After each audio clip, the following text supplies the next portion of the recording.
trust in me. Bom dia, bom dia! Hoje é quarta-feira, dia de podcast Dislexia com Café. Sejam todos muito bem-vindos. Hoje vamos ter uma participação muito especial. Ela vai já se apresentar. Eu sou a Mônica, sou disléxica, sou cristã, sou formada em hotelaria, mas agora estou estudando psicopedagogia. Sou fundadora dos Sábios Disléxicos. Sejam todos muito bem-vindos. Bom dia, Thaís. Bom dia, Carol. Bom dia. Bom dia, bom dia. Bom dia a todos. Sejam muito bem-vindos. Eu sou Caroline e sou psicopedagoga, tutora para disléxicos. Estou aí, terminando o mestrado em neurociência e Thaís, a nossa super convidada, vai se apresentar. Eu conheci a Thaís, inclusive, no mestrado, e é uma ótima profissional, vocês vão conhecê-la agora. Mas, assim, uma parte importante desse podcast são vocês, e nós gostaríamos que vocês, mães, professoras, deixassem aqui perguntas, dúvidas, para que a gente possa conversar com a Thaís e tirar essas dúvidas, perguntas, tá bom? Para que a gente possa ter uma interação bem legal. Então, pega seu cafezinho e vem com a gente aqui nesse podcast. Thaís, se apresenta. Bom dia a todos. Obrigada, Mônica e Carol, pela oportunidade. Eu sou Thaís, sou psicopedagoga neurocognitiva. Depois eu vou explicar um pouquinho para vocês sobre qual é a diferença das psicopedagogias. Sou uma pessoa que tem TAG, transtorno de ansiedade generalizada, e trabalho com as crianças neurodivergentes e neuroatípicas. Sou formada em pedagogia, tenho pós-graduação em psicopedagogia institucional, clínica, neuropsicologia, MBA em neuroliderança, faço mestrado junto com a Carol, estamos aí na reta final em neurociências, e todos os meus cursos extras curriculares são voltados para a área da neurologia, neuropsicologia, neurociências, psiquiatria, psicologia e as questões do ABA, das crianças autistas, que também tem uma demanda diferenciada nos processos de atendimento. Eu moro em Indaiatuba, atendo presencialmente aqui em Indaiatuba, mas também tenho atendimentos online, quando os pais precisam de um suporte, às vezes pessoas acamadas, com alguma limitação motora, então a gente faz também os atendimentos adaptados para o modo online. Maravilhoso. Maravilhoso. Mas vamos começar com o que você falou bem no comecinho, a psicopedagogia neurocognitiva. Isso. Qual é a diferença dela para a psicopedagogia comum? Tradicional. É assim, a gente tem uma questão muito grande da psicopedagogia. A psicopedagogia hoje ela tem muitas vertentes. Então, uma pessoa hoje, quando faz neuropedagogia, é uma psicopedagogia transformada num outro processo. Quando faz a neuropsicopedagogia, Então, assim, esses cursos de faculdades, de pós, eles focam muito nos testes e nas resoluções de testes para que a gente envie para o médico especialista. E quando tem esse retorno, geralmente a psicopedagogia tradicional, ela trabalha só em cima daquele retorno prescritivo. A psicopedagogia neurocognitiva, ela vai trabalhar nas funções executivas e em como esse cérebro precisa se desenvolver. Então, ele é tudo feito pela observação e ludicidade. Então, eu não trabalho com os testes. Eu tenho TDE, eu tenho VISC, eu tenho todos os testes, mas o que eu faço? Eu transformo em jogos, eu transformo no lúdico, porque desta forma eu consigo ampliar essa visão que eu preciso ter. Então, enquanto uma psicopedagoga tradicional forma os testes, manda para o neuro, para o psiquiatra, para fechar o diagnóstico, a tradicional ela anda 50%. eu ando quase 80%, porque eu avalio a bilateralidade motora, a parte auditiva, a parte visual, a parte fonética. Então, são amplos trabalhos voltados para o conhecimento neurológico e neurocognitivo. E um modo lúdico, né? Eu acho que é a parte mais interessante. Tudo dentro do lúdico, tudo dentro do lúdico.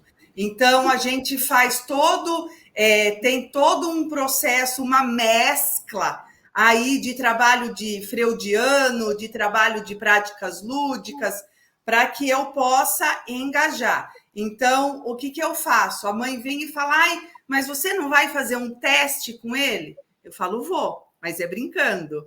Vou, mas é pintando. Porque daí eu consigo, através disso, em vez de puxar 2, 3 objetivos, eu puxo 5, eu puxo 7, eu puxo 8, depende de como a criança está. E a criança, quando senta na clínica, no consultório, para fazer no papel, ela já faz na escola, porque a escola não é lúdica, a escola não é mais divertida como era na nossa época.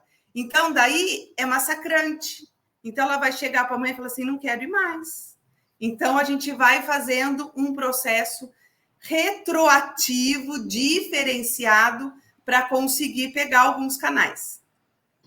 Mas sabe que eu lembrei que quando eu era pequena e que eu fui, né, para psicopedagoga, ela só brincava comigo, eram vários jogos e tal. E aí uma vez eu perguntei, mas a gente vai ficar só brincando? Aí ela falou, aqui é um lugar de brincadeira e tal. Aí no final teve um dia que ela falou assim, agora eu vou falar com a sua mãe. Aí ela deu o resultado. Aí eu falei, gente, eu lembro direitinho. E agora você pega, você fazendo a psicopedagogia, não cansa ficar estudando teste? Sim. E aí, as pessoas que não têm você tem uma vivência da dislexia. Uhum. A Carol tem a vivência da dislexia nela e na casa dela com as crianças, né? E eu tenho a vivência escolar. E é isso que é importante. Quem tem... É uma coisa assim que eu falo, às vezes as pessoas ficam bravas, mas quem vai para o consultório precisa ter passado pela escola. Precisa ter passado pela vivência, porque é essa vivência, gente, escutar a mãe, ensinar a mãe a observar em casa, a ver o que faz, o que não faz, é muito importante. Por que a terapia ABA dá certo? Porque os psiquiatras, os neuropsicólogos, ensinam a família a trabalhar com a terapia ABA, além da escola. E é esse o canal da psicopedagogia neurocognitiva. Perfeito. Maravilhoso. E agora, vamos começar com as perguntas, Mônica? Bora! Para que a gente entender um pouquinho, né? Se os pais, professores, profissionais da área tiverem perguntas, pode escrever para a gente, tá? Que a gente vai respondendo aqui. Então, vamos lá. Para que a gente comece as perguntas, nós gostaríamos de entender um pouquinho as diferenças e semelhanças no comportamento das pessoas. A gente coloca aqui dislexia, TDAH, mas você pode abrir também o leque, se você quiser, Thaís. Tá.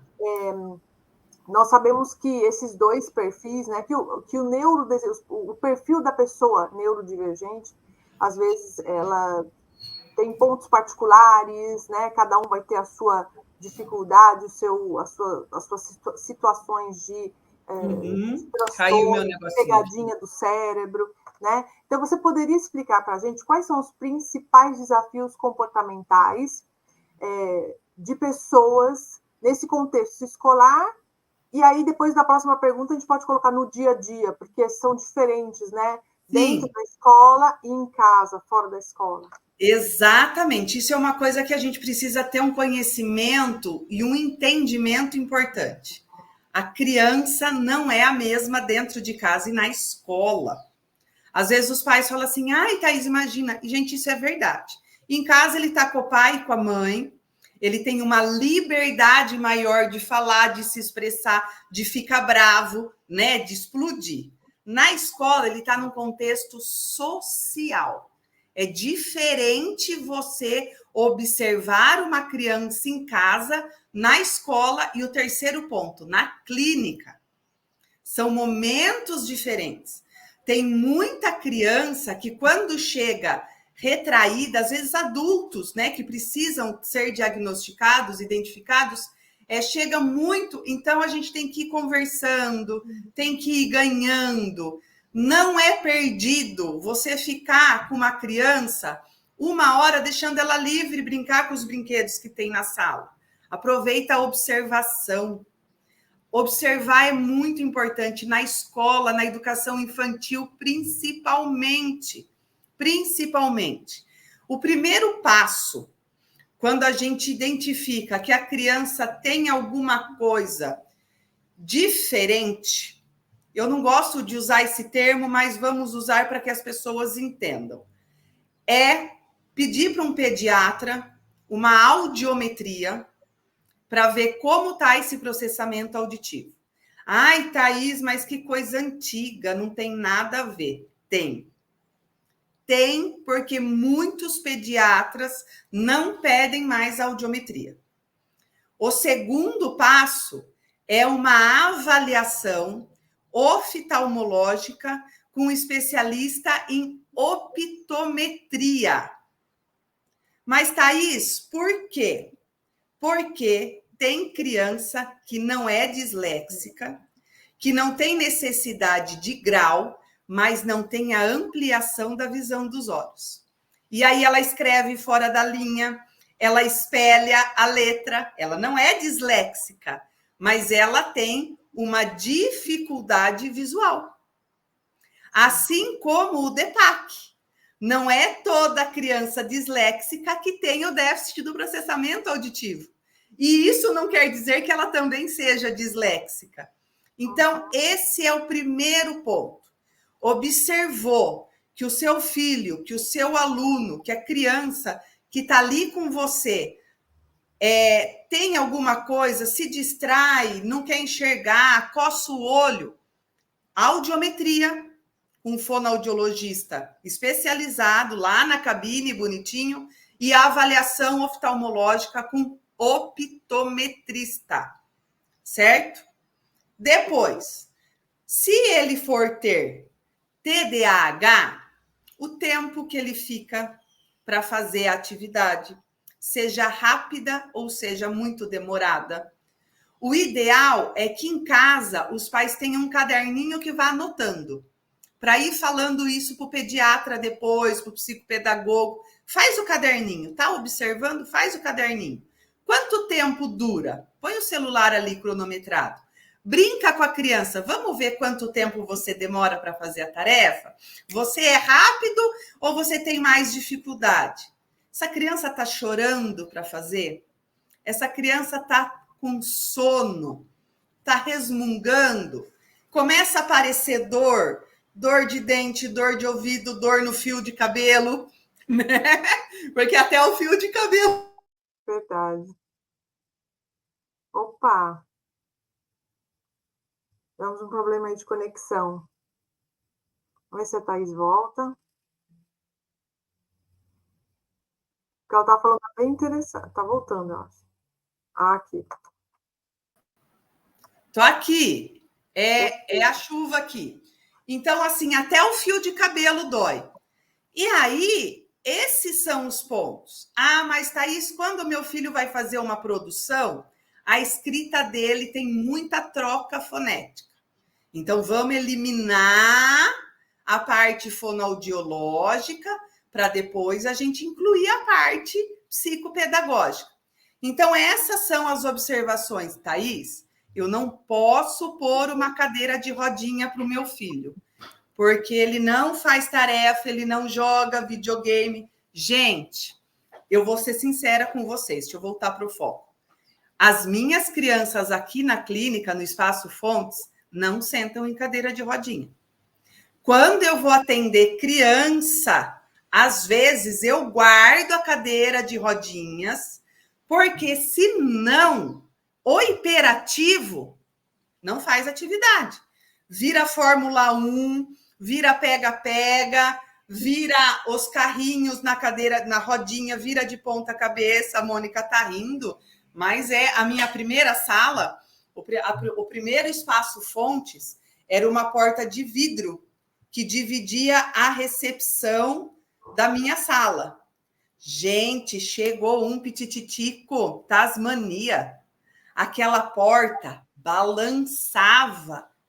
A primeira coisa que eu pensei foi: a porta não vai moer porque eu pus o protetor no vidro, né? Que é uma coisa que a gente tem que pensar. Protetor na quina das cadeiras, na quina das mesas, tela na janela de proteção, mesmo que for residência. E aí eu pensei assim, não posso entrar com ele na sala, porque as cadeiras de rodinhas estavam lá. Você já pensou numa sala, uma cadeira de rodinha, aquela parede de vidro? E aí você tem que ir colocando limite, você tem que ir orientando. A criança que é hiperativa, nem jogar videogame, ela vai jogar parado. Ela vai estar... Vocês lembram aquela história de que o controle, né, o Super Mario vai pular, o controle está pulando também. Então, são essas observações. E o ideal é, a escola falou para a mãe, acho que seu filho tem algo? Então, escola, por favor, faz um relatório e anota tópico por tópico do que você está identificando. A mãe vai anotar tópico por tópico do que está identificando.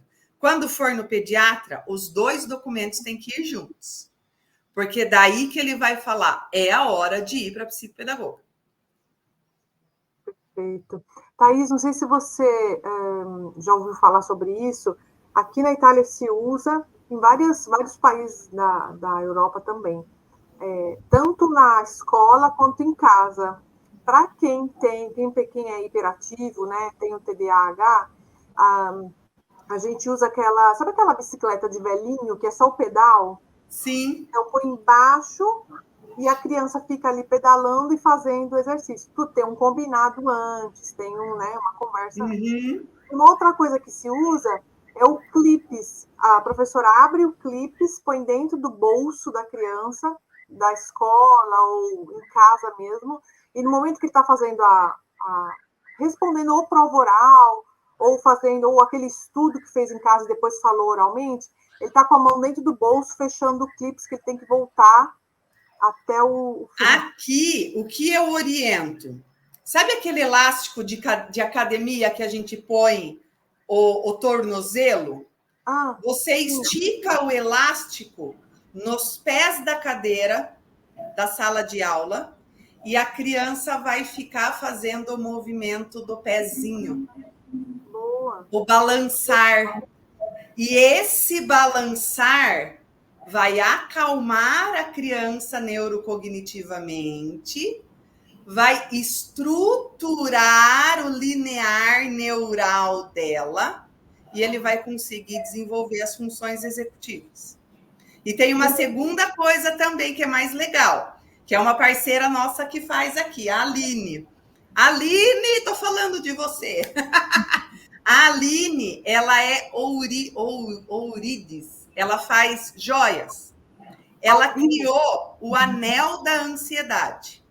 O que é o anel da ansiedade? Eu estou tentando tirar a minha aliança para mostrar, mas não vai dar. É um anel normal, tá? De prata, e ele tem 3 bolinhas, como se fosse uma miçanguinha dentro do anel. Então, se a criança, a gente geralmente pede que a criança use no anelar. Quando a criança está muito nervosa, muito hiperativa, ela movimenta as bolinhas nesse anel. Tá? Gente, Instagram da Aline Bevilacqua Joias, tá bom?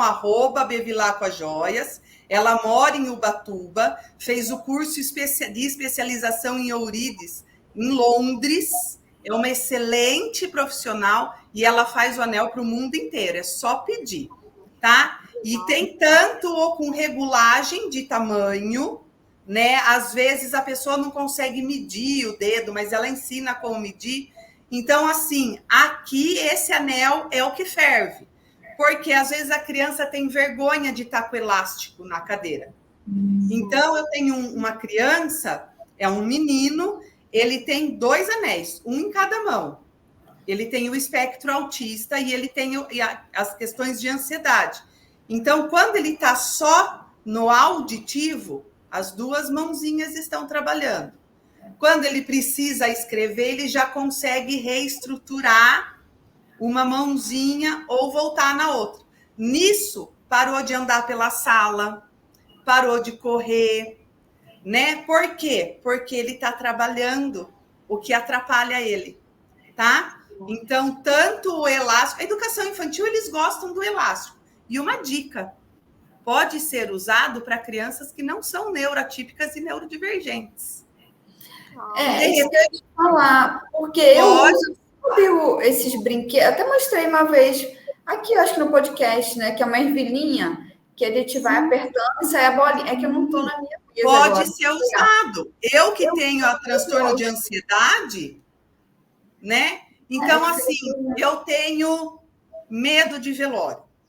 Eu tenho medo de ir no hospital. Põe o anel.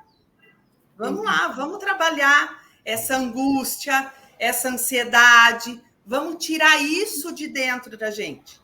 Não é errado. Sabe por quê? Porque você está transferindo para um processo mecânico e essa transferência vai fazer com que o seu cérebro se acalme.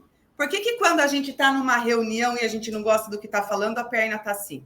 Então, gente, sabe o que eu lembrei? Eu tinha uma menina na minha frente, no 2º grau, lá em São Paulo. A menina passava 4 horas dentro da sala, né? De 8, um pouco antes, até meio-dia, batendo a perna.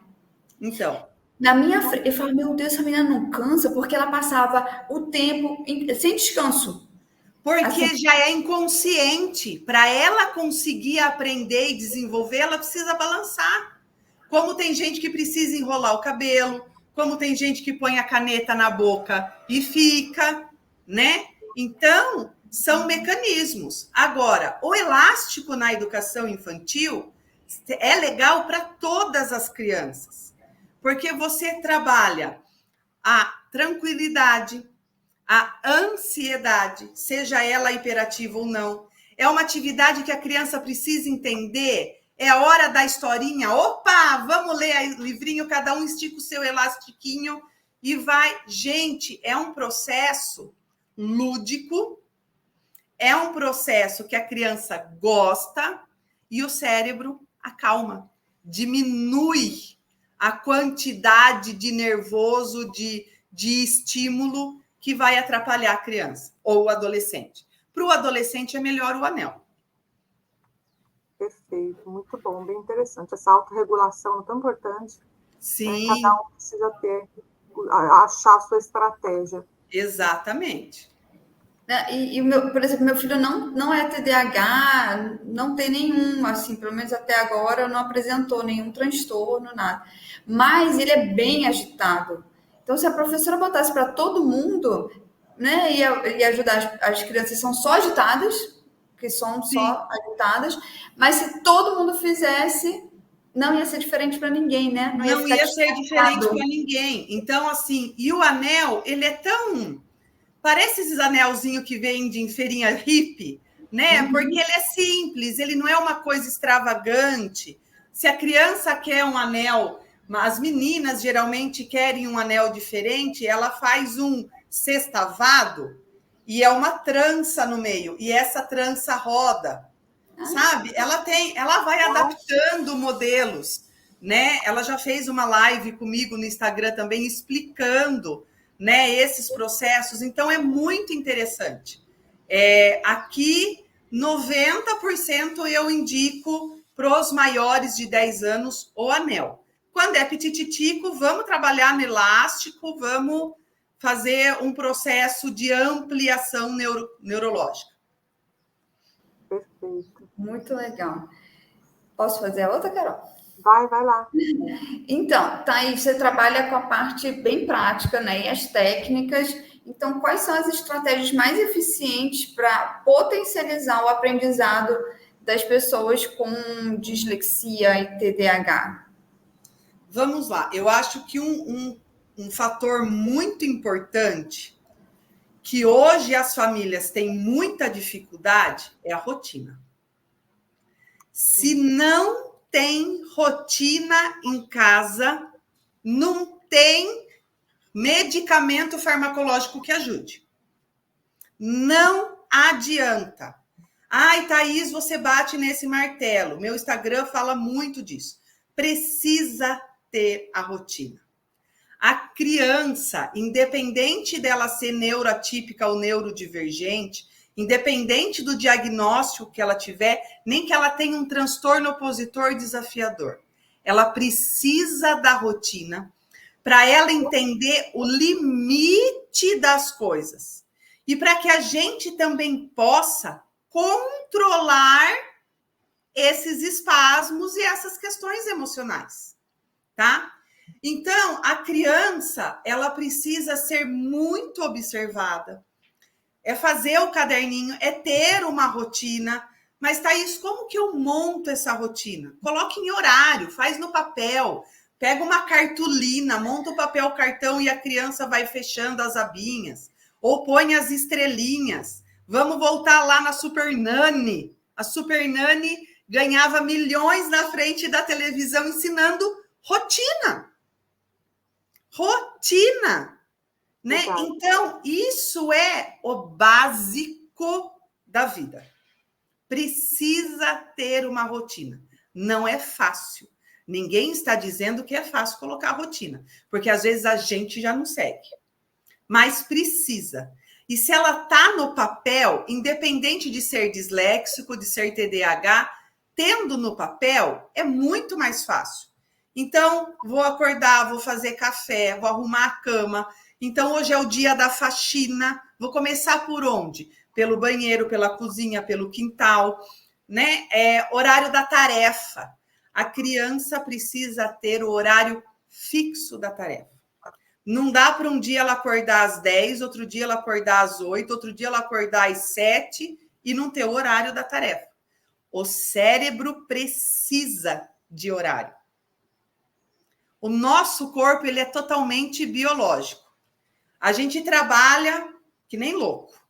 Todo dia acorda às 6, vai para a rotina, blá, blá, blá. Quando a gente entra de férias, os primeiros 5 dias, você quer dormir até mais tarde. 10 para as 6, o seu olho tá assim, né?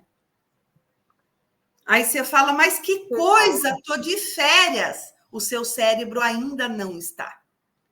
E aí, depois de 5 dias, você começa a dormir até mais tarde do jeito que você queria.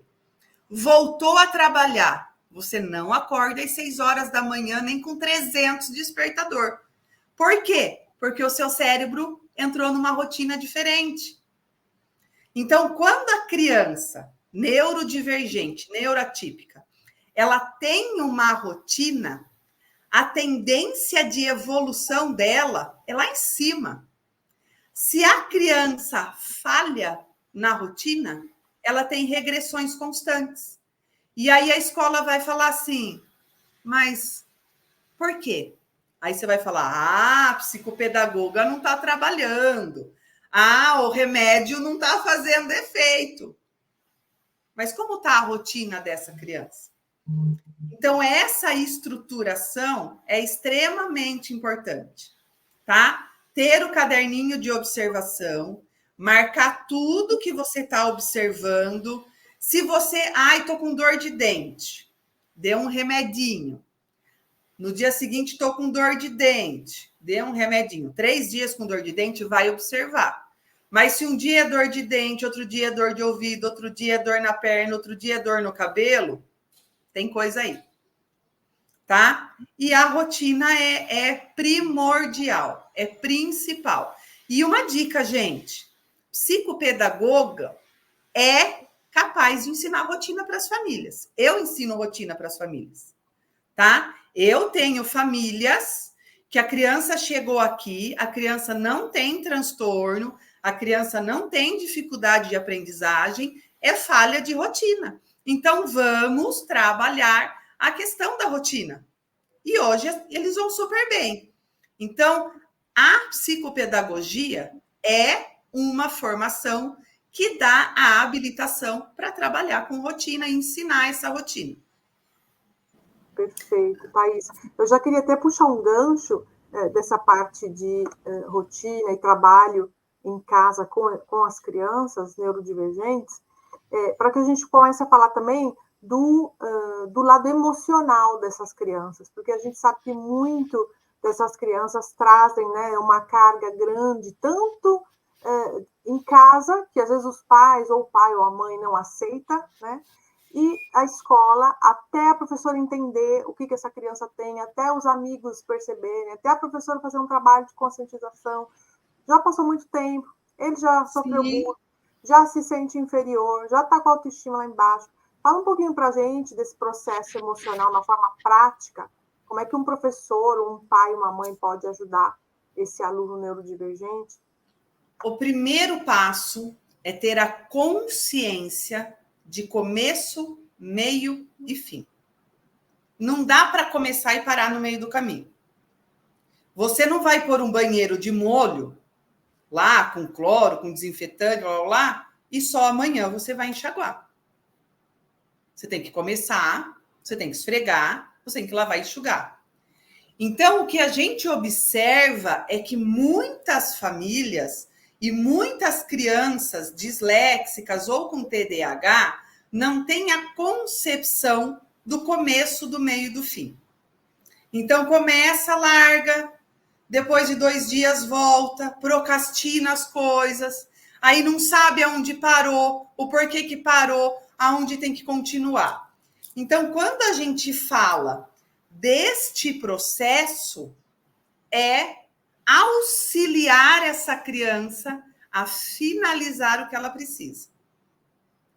É um processo cansativo, é um processo que demora, é um processo que demanda paciência e atenção, mas é um aprendizado, não deixa de ser. Então, você fala para a criança, amor, arruma a sua cama. A criança vai lá para o quarto. Se ela tem um déficit de atenção, ela vai chegar no quarto e vai falar assim, o que eu tenho que fazer mesmo? Ela vai voltar. Mãe, eu já fui no quarto. Aí a mãe vai falar, arrumou a cama? Não, mas eu falei para você arrumar a cama. Nós somos seres humanos. Aí a criança fica assim, falou? Falou. E chora, e se frustra.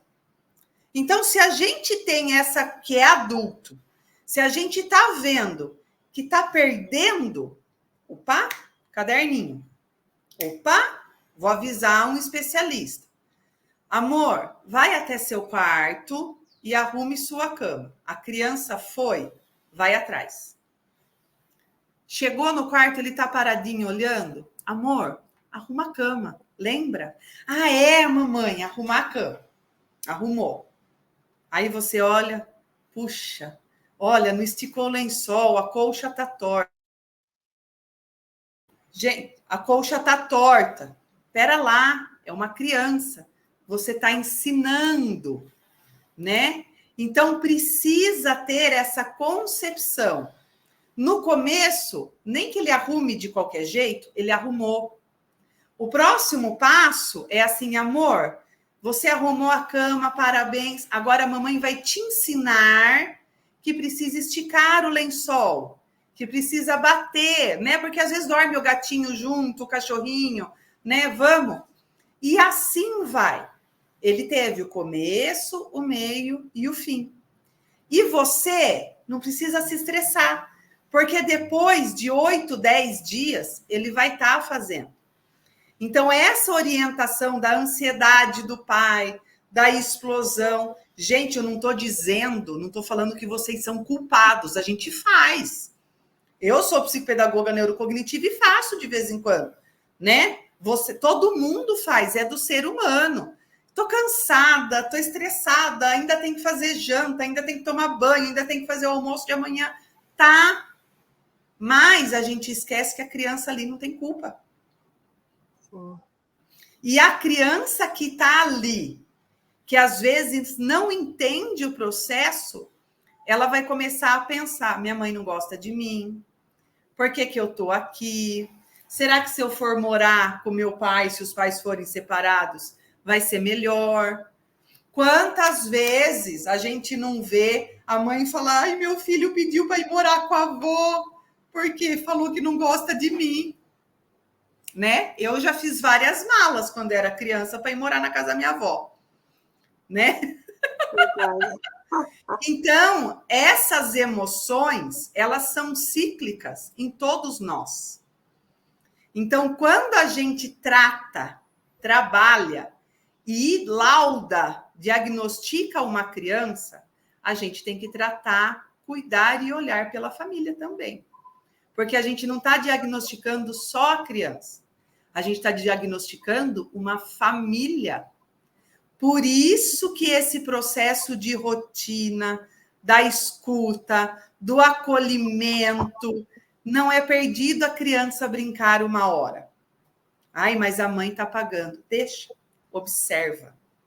Ali você vai ver se ela brinca com as duas mãos, se você está numa distância de meio metro, 200 metros, estrala o dedo para ver aonde que ela vai virar a cabecinha. Você já vai identificar a bilateralidade auditiva, entendeu? De repente você derruba uma caneta no chão, a criança vai virar para ver por que você derrubou a caneta. Fulaninho, pega água para tia, por favor. Fulaninho, quer uma bolacha? Comprei uma bolacha diferente, vamos degustar? Aqui agora a gente está tendo a horta cooperativa. Cada criança está trazendo um vasinho. Essa semana chegou o vaso de morango, né? Então a menininha trouxe, lá pegamos, colhemos, veio 7 morangos. Colhemos o morango, ela lavou. Quando ela comeu, ela fez assim: é doce. Eu fiz, é orgânico. Não é aquele morango água que a gente compra no mercado, né? E aí veio uma outra criança ontem à noite, ele olhou e falou assim: eu não gosto de morango. Aí eu falei para ele: vamos provar? A gente pega uma faca, a gente corta e você prova. Ele olhou para mim e falou assim: só se você não contar para minha mãe que eu experimentei. Olha. Entendeu? Por quê? Eu ia provar junto. Eu não estou falando come, experimenta.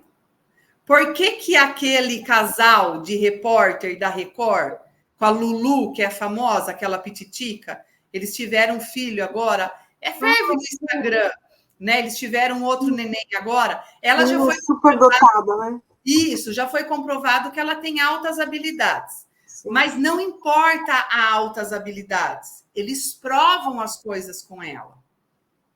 Eles pegam, fizeram a hora da fruta um negócio legal. A Vitube também está fazendo isso com o marido e com a pitititica dela. Vamos provar. Por quê? A criança não quer saber se você já gosta ou se você não gosta. A criança quer compartilhar com você a experiência. Sim. Então, quando você traz para o lúdico, você está compartilhando experiência. Você está trazendo o nosso lado criança, né, Mônica? De brincar, de se distrair, de criar. Então, esses dias, eu tenho um pote de bolinhas de isopor aqui. E esses dias a gente estava fazendo uma atividade psicomotora, de bilateralidade, de atenção, cronômetros. A criança pegou, pôs 2 bolinhas assim e tirou. Pôs 2 de novo. Eu falei assim: o que foi? Aí ele olhou para mim e falou assim: nossa, será que nunca ninguém imaginou que uma bolinha em cima da outra forma um boneco de neve? Só que ele tem 13 anos. Ele já viu bonecos de neve na televisão. Mas ele nunca teve a concepção que são 2 círculos. Por conta do TDAH. Entendeu? Então, tem que observar, tem que trabalhar para que a gente saiba como ensinar essas famílias a trabalhar com o emocional, com a frustração e com a ansiedade. Sim, muito bom você ter falado, porque uma das queixas, né, que eu ouço bastante das mães é: a psicopedagoga está brincando com o meu filho, Ela ficou 1 hora jogando com ele, tá certo? Aí eu falo, olha, calma, que não é assim, não é só um jogo.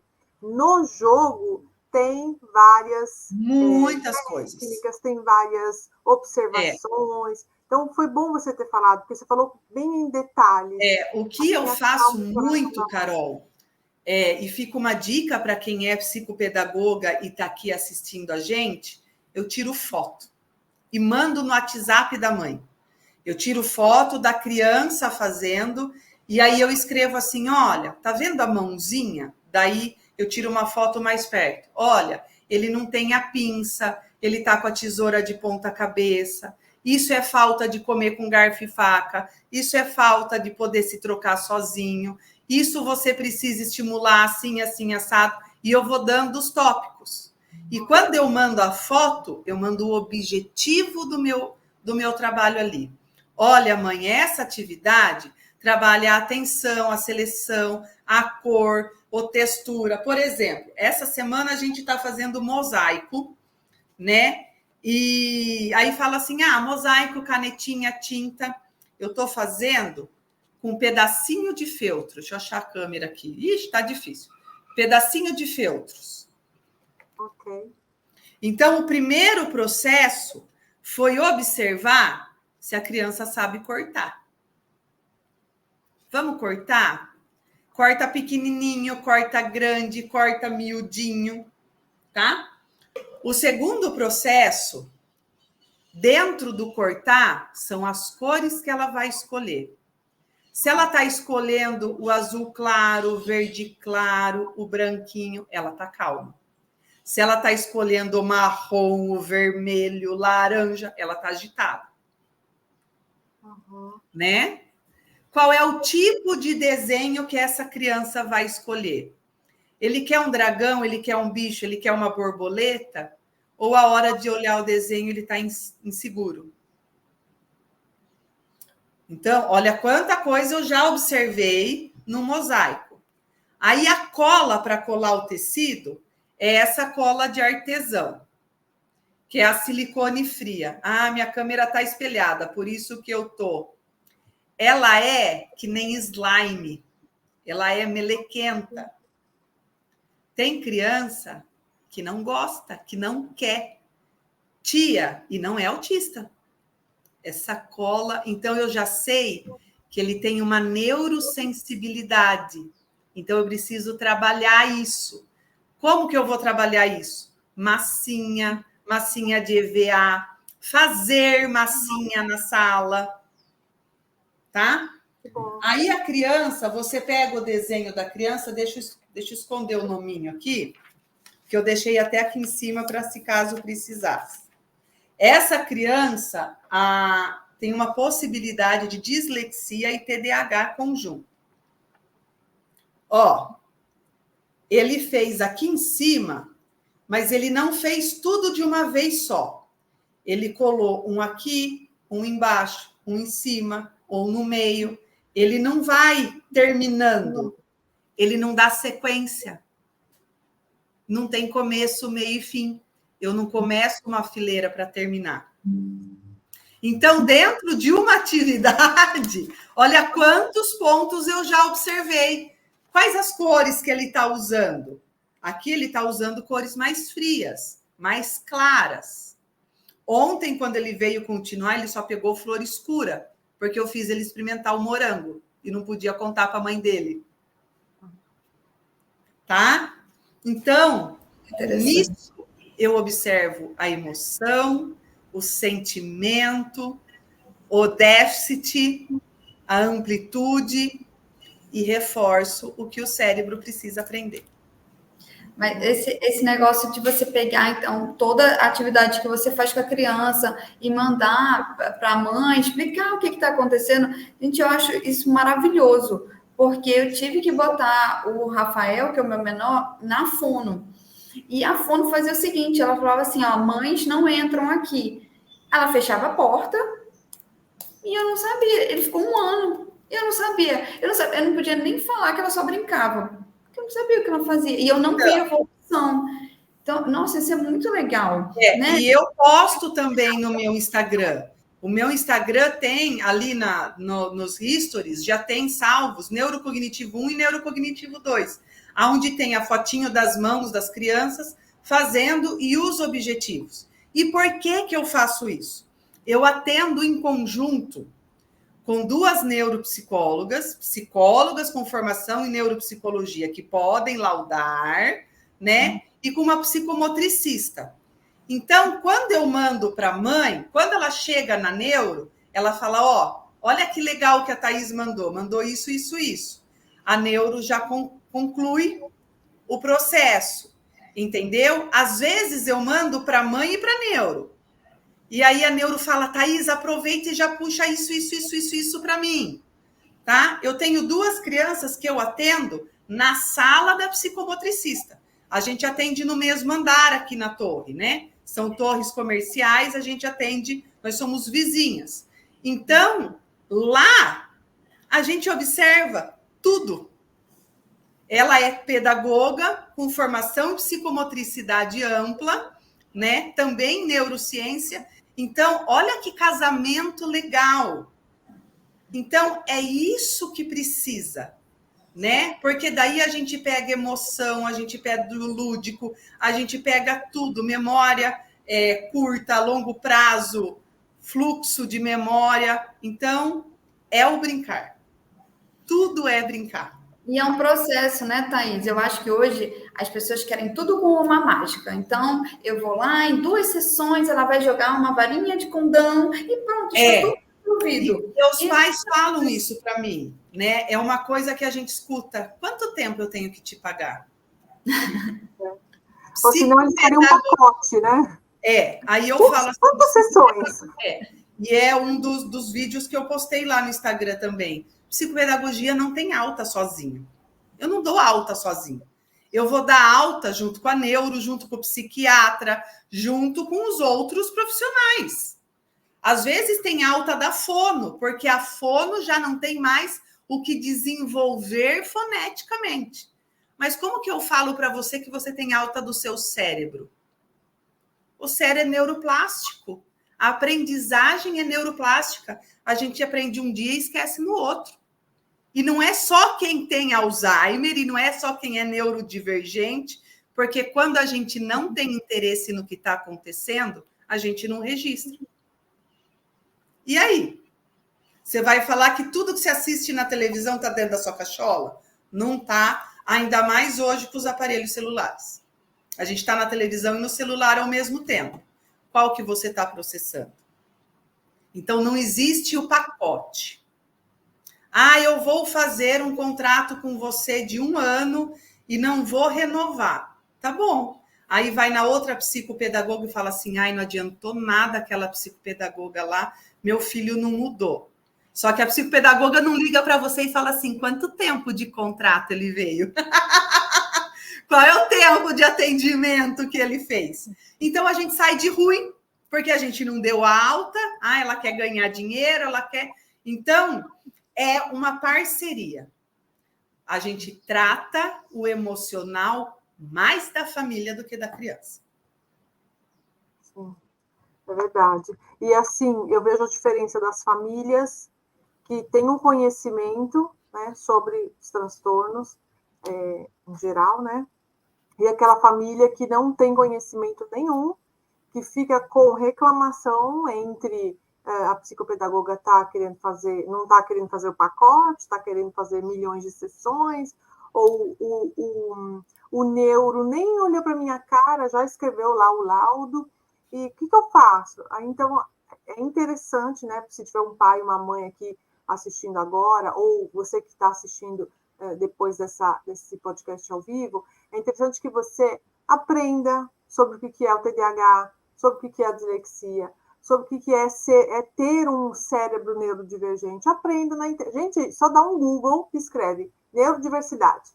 Vai aparecer assim, milhões de sites.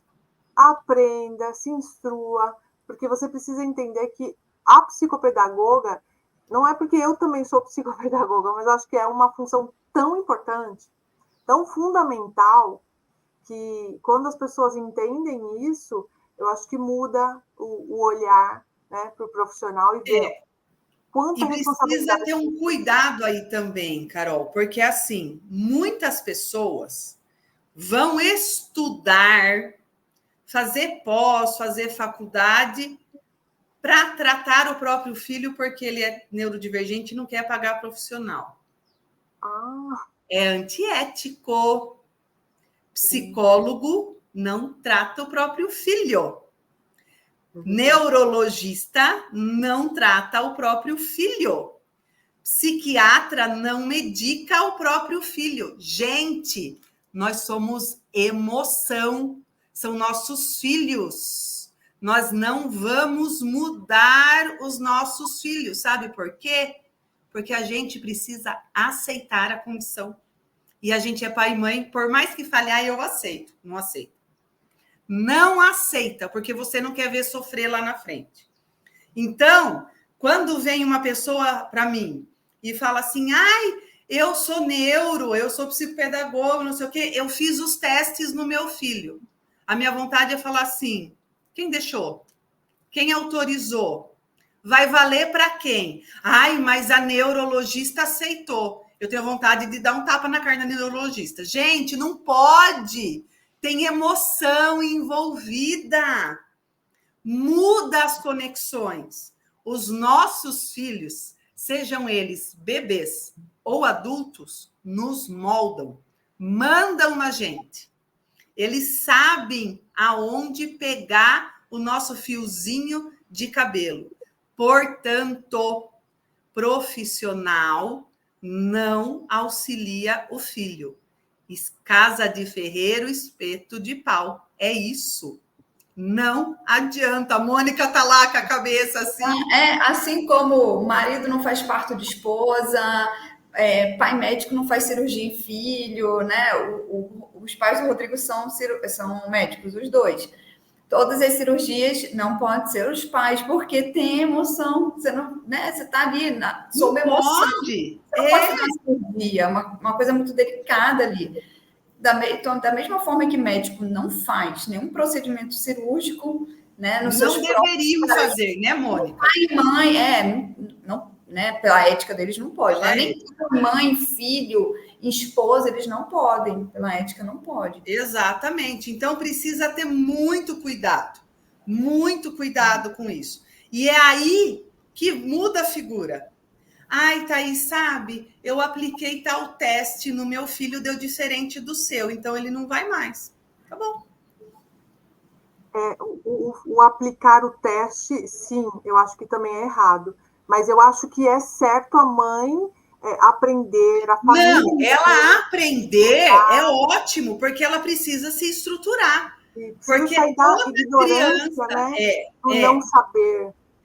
Toda criança disléxica, com TDAH, com autismo, com TOD, seja lá com qual com DEPAC, tem a genética. Então, ela precisa aprender, ela precisa saber, mas precisa ter esse limite de até onde pode ir. Porque não adianta também ela comprar 300 livros, ler de tudo e não saber interpretar o que esse diagnóstico tem. Então, ela precisa conhecer. Quer conhecer? Thaís, eu li isso. Até onde é e não é com meu filho. Eu atendo uma TEA de 45 anos. Eu atendo ela e a mãe. Ela tem 45 anos, é autista, foi diagnosticado este ano. Então, olha o tempo de sofrimento dela. E a mãe passou comigo. A gente estava tentando ver se era um déficit de atenção, e o déficit de atenção já está evoluindo para um pré-Alzheimer, né? Porque ela já não tem mais o começo, o meio e o fim, ela já vai encavalando. Está com acompanhamento de neuro, de medicação. E ela chega para mim toda sessão. Ela fala assim, doutora, eu acho bonitinho que ela me chama de doutora. Doutora, eu assisti esse vídeo no Instagram. Eu sou assim? Isso é real para mim? Legal? Entendeu? Doutora, posso olhar seus livros? Pode olhar meus livros. Tem alguma coisa que eu vou ler aqui e vai me ajudar? Legal. Ela está procurando, que nem você disse, Carol, e está procurando alguém que conheça para esclarecer ela, tá? Agora, você já pensou se tudo que ela vê, ela achar que ela tem? Não. É esse o cuidado que a gente tem que ter quando a gente fala do estudar o diagnóstico do outro, da criança ou do filho, tá? Sim. Não, com certeza. É importante, muitos profissionais, inclusive eu, fui atrás de informação, fui me formar, estudar, aprofundar mais, justamente para ajudar os meus filhos. E é o meu slogan, né? Eu Sim. peço para que as mães se informem, se estudem, não fique nessa ignorância, né, de não querer aprender, mas abra o seu leque para você entender Então, o seu filho. Eu não conhecia o meu filho. Meu filho, até dos 8 aos 11 anos, fazia xixi na cama, era mudo, na escola ele não falava, e eu não conhecia o meu filho. Aí eu fui estudar para poder ajudá-lo. E aí eu vi que tudo isso, todo esse estresse era consequência do não conseguir se comunicar, não conseguir escrever, não conseguir ler. E tudo era consequência da dislexia. E aí você vai atrás de profissionais que te auxiliassem nisso. E Sim. Nesse ir atrás de profissionais, você se diagnosticou. Sim, através dele, né? Porque tudo aconteceu aí. Sim.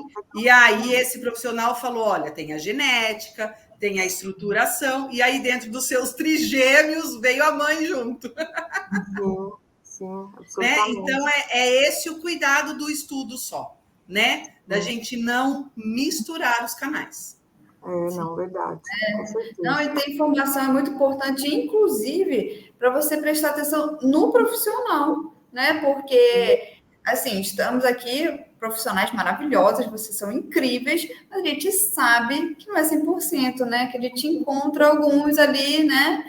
E para você ter essa análise crítica também, calma aí, eu sei um pouco, eu já conheço isso, né? Não é chegar a zero, porque senão ela te vende o que ela quiser. Né? Quando você tem informação, você fala, opa, calma aí, eu sei, porque eu já estudei. Então, assim, a profissional vai fazer o papel dela e eu posso falar, bacana. Assim como eu tive 2 fonos, uma que hoje eu tenho consciência de que ela realmente não fez nada, meu filho, a outra que ficou até mais tempo com ele, mas aí sim, era uma profissional que estava trabalhando aquele problema e realmente, hoje o Rafael é outra criança. A gente fala, ele entrou um com ela, saiu outro. Foi incrível a mudança. E com a primeira ele ficou 1 ano, com ela ele ficou quase 2 anos. Mas ele mudou da água para o vinho, porque ela estava fazendo realmente um trabalho sensacional ali com o Rafael. E a gente vê no interesse da criança criança querer ir, querer estar lá, né? Sim. Então, é isso que a gente vê. Então, se a mãe fala assim, hoje você vai na tia Thaís. Hoje você vai na tia Thaís.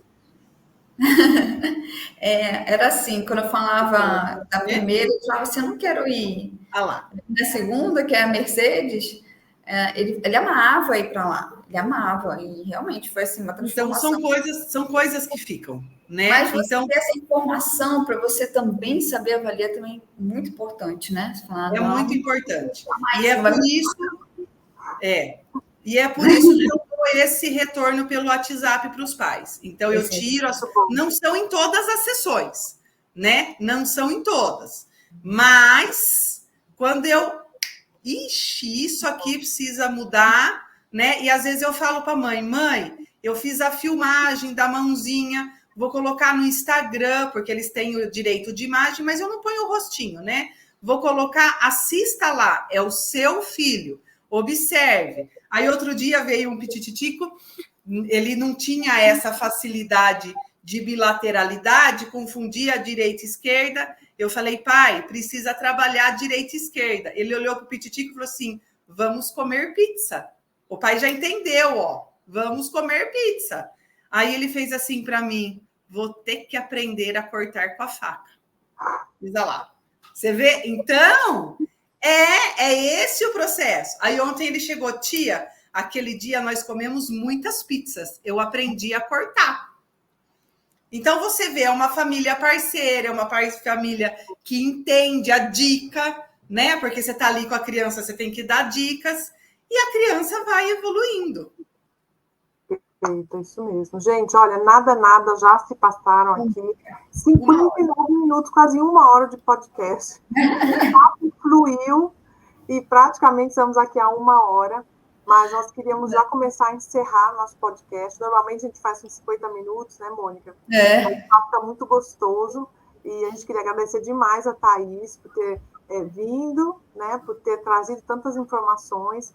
Queria também falar para as mamães, professoras, profissionais da área, se vocês quiserem contatar a Thaís ou deixar alguma mensagem, ou até mesmo uma pergunta, pode deixar aqui abaixo do nosso vídeo, que depois a gente passa as perguntas para ela, ou contatá-la no @fontes educacionais, no Instagram. Você tem Facebook também, Thaís? Tenho, mas o Facebook quase eu não movimento, né? O Instagram é o ponto mais forte, né? É o @fontes_educacionais. O símbolo é um cérebro que puxa uma tomadinha de coração, porque não existe aprendizagem sem as emoções estarem linkadas junto com ela. Criança que não gosta da escola não aprende. Isso é um ponto que a gente precisa deixar bem claro. A criança precisa estar feliz na escola para ela poder aprender. Verdade. Né? E daí, quem quiser, né, tem, além do meu Instagram, tem o meu WhatsApp, 19 Brasil, né? Para quem está na Itália ou em outros países, mais 55 19 999 55 6690. Vou repetir.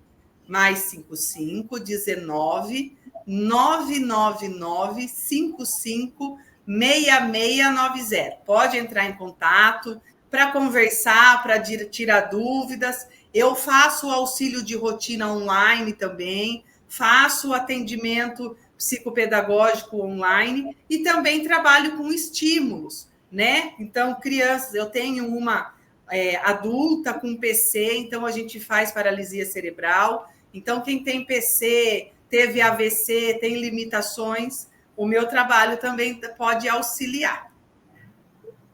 Perfeito. Obrigada, Thaís. Quero agradecer também a Mônica e todos que nos seguiram aqui ao vivo.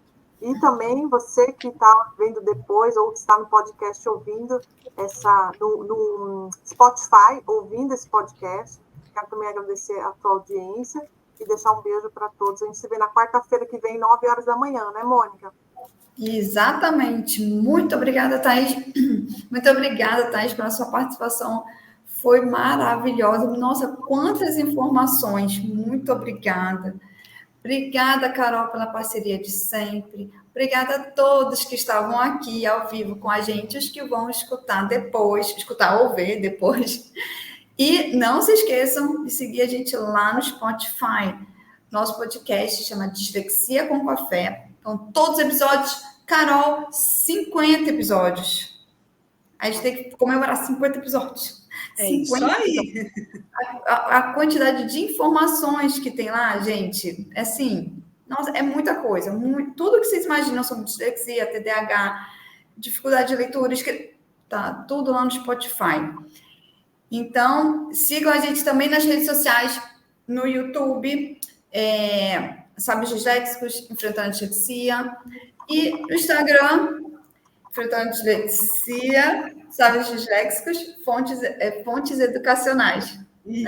Isso mesmo. Gente, muito obrigada pela oportunidade, pelo carinho, e a gente está aí. Quem precisar, vem para o Fontes. Até quarta-feira que vem com mais um episódio incrível do seu podcast Dislexia com Café. Beijo!